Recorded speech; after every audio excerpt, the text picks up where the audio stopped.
बच्चों, welcome to my YouTube channel. मेरे YouTube channel पर आप सभी का स्वागत है। आज हम लोग JCERT द्वारा प्रदत्त झारखंड सरकार द्वारा प्रदत्त कक्षा 6 विषय हिंदी का पाठ 11 शल्य चिकित्सा के प्रवर्तक सुश्रुत का प्रश्न उत्तर देखेंगे। तो आप अपनी कॉपी और पेन लेकर बैठिएगा। पहला प्रश्न है, लेखक ने वाराणसी का क्या महत्व बताया है?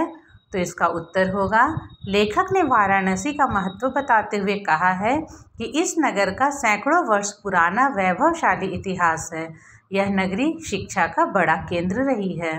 प्रश्न संख्या 2 है, सुश्रुत संहिता क्या है? संक्षेप में परिचय दीजिए। तो इसका उत्तर होगा, सुश्रुत संहिता से हमेशा हमें होना चाहिए, हमें शल्य चिकित्सा की विशेष जानकारी मिलती है। इसमें कुल मिलाकर 120 अध्याय हैं और इन्हें 6 भागों में बांटा गया है। सूत्र स्थान, निदान स्थान, शरीर स्थान, चिकित्सा स्थान, कल्प स्थान और उत्तर स्थान। प्रश्न संख्या 3 है, सुश्रुत के आयुर्वेद पाठशाला में विद्यार्थी दूर दूर से शल्य चिकित्सा का ज्ञान प्राप्त करने आते थे। किस प्रकार के विद्यार्थियों को यहाँ प्रवेश मिलता था? तो इसका उत्तर होगा, सुश्रुत के आयुर्वेद पाठशाला में केवल उन विद्यार्थियों को प्रवेश मिलता था जिनका मन मानव सेवा और प्रेम से ओतप्रोत था, जिनमें साधना और कठोर परिश्रम करने की लगन होती थी। प्रश्न संख्या 4 है, सुश्रुत द्वारा टाँके लगाने के लिए किस किस प्रकार के धागे प्रयुक्त किए जाते थे? तो उत्तर होगा, सुश्रुत द्वारा टाँके लगाने के लिए रेशम के धागे, सूत से बने धागे, चमड़े से तैयार धागे तथा घोड़े के बाल से तैयार धागे प्रयोग किए जाते थे। प्रश्न संख्या 5 है, सुश्रुत फटी हुई आंतों का इलाज किस प्रकार किया करते थे? उनकी तकनीक को विलक्षण क्यों कहा गया है? तो उत्तर होगा, सुश्रुत फटी हुई आंतों का इलाज करने के लिए एक किस्म के चींटों का उपयोग किया करते थे।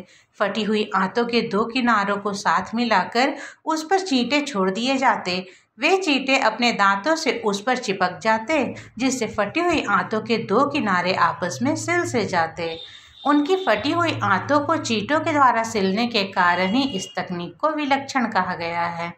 प्रश्न संख्या 6 है, शल्य क्रिया का प्रारंभिक प्रशिक्षण देने के लिए किन किन वस्तुओं का उपयोग किया जाता था?